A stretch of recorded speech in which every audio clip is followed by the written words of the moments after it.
Coming up on Mountain News this morning, an eastern Kentucky community continues to rally behind a boy dealing with a serious heart condition.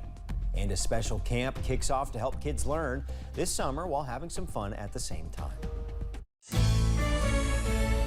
Dedicated to eastern and southern Kentucky, this is WYMT Mountain News this morning.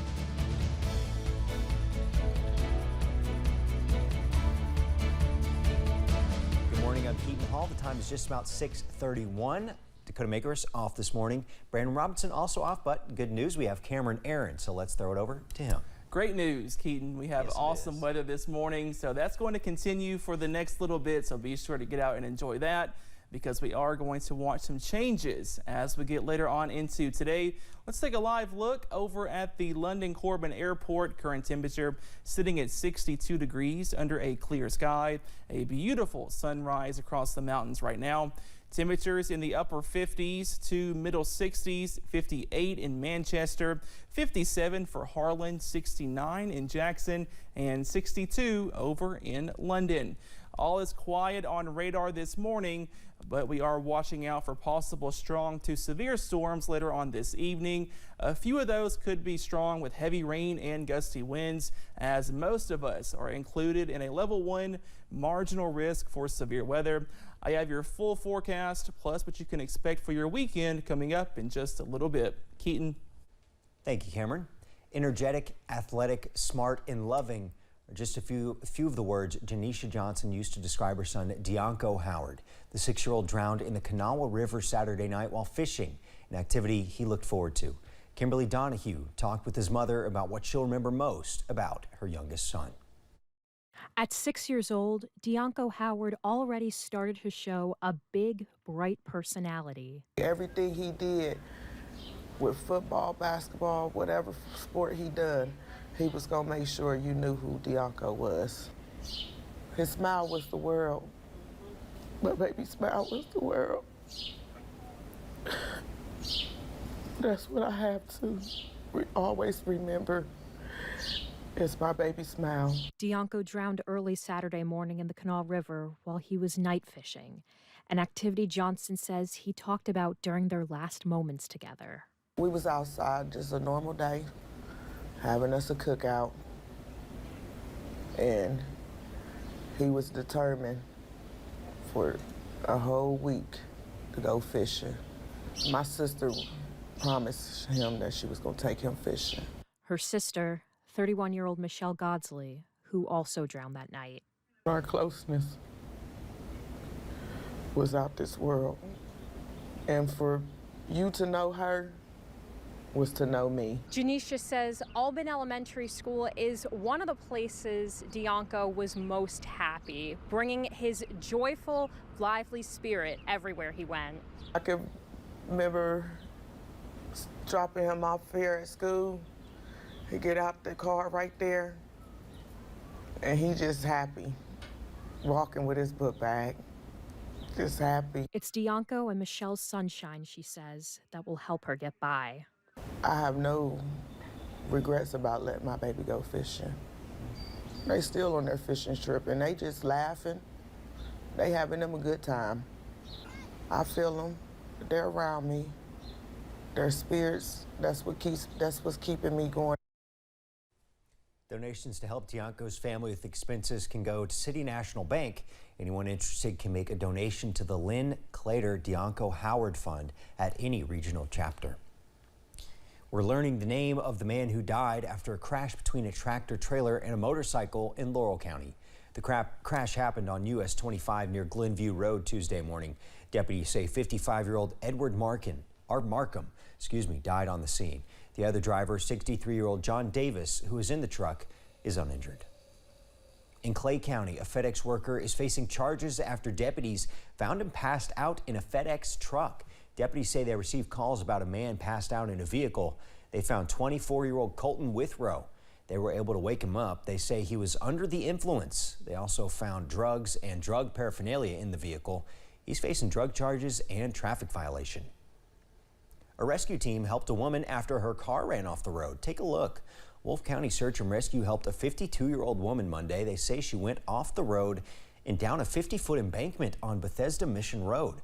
Several crews helped to get her to safety. She did have some injuries, and her condition right now is not known. Pigeon Forge is a popular vacation destination. It's also the spot of an unusual rescue last weekend. Early Sunday morning, EMTs responded to a woman who had driven her car off an embankment next to her rental cabin. The car had landed in a strange way that proved difficult for the rescuers to work with. They had to anchor it extensively before the rescue. With a simple nudge, the car could have just rolled down the hill. So we were trying to be extra careful in everything we did. Even just touching the car, we didn't want to put too much pressure on it. Rescuers say the woman remained calm through the whole situation and was safely removed from the car.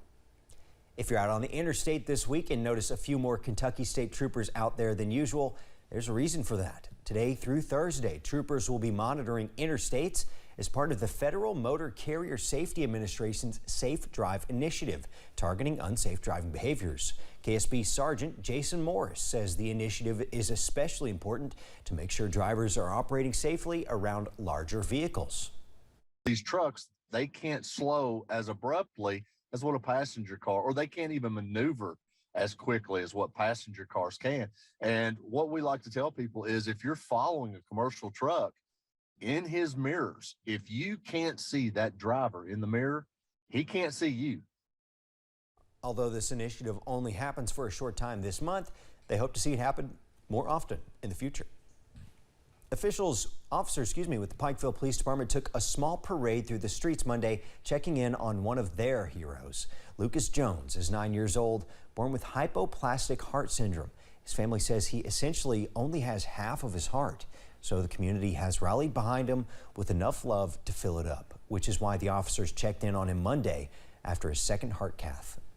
It's just so great to see his story and him as a person touch so many people.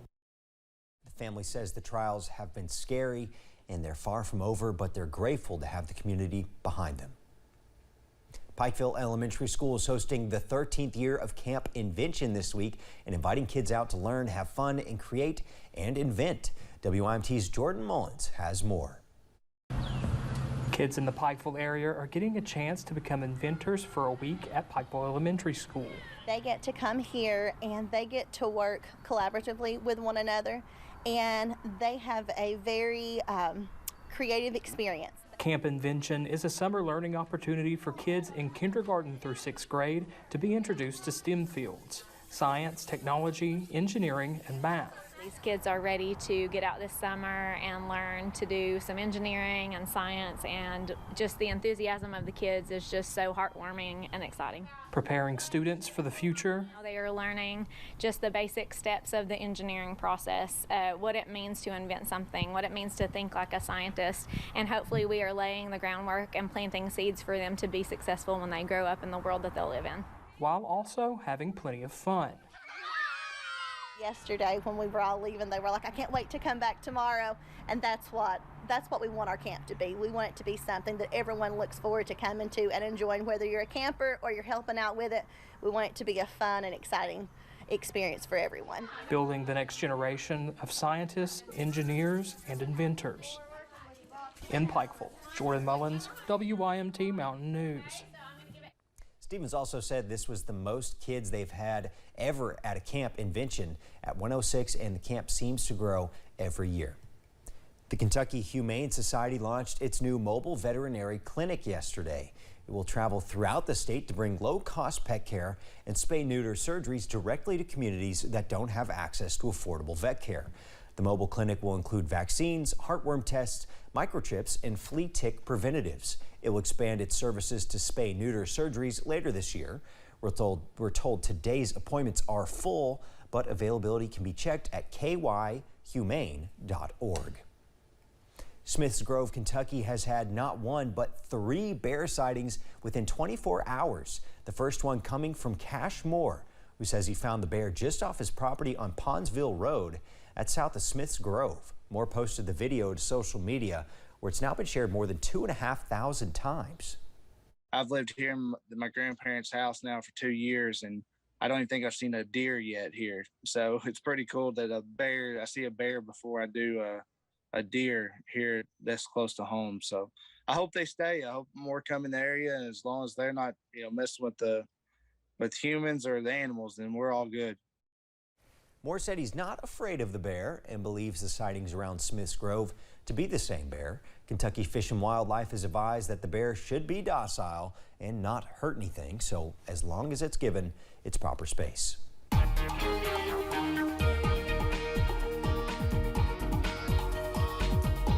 Cool and comfortable across the mountains this morning, but another warm day is on tap. Let's take a live look over at UVA-wise. Nothing but sunshine and blue sky this morning.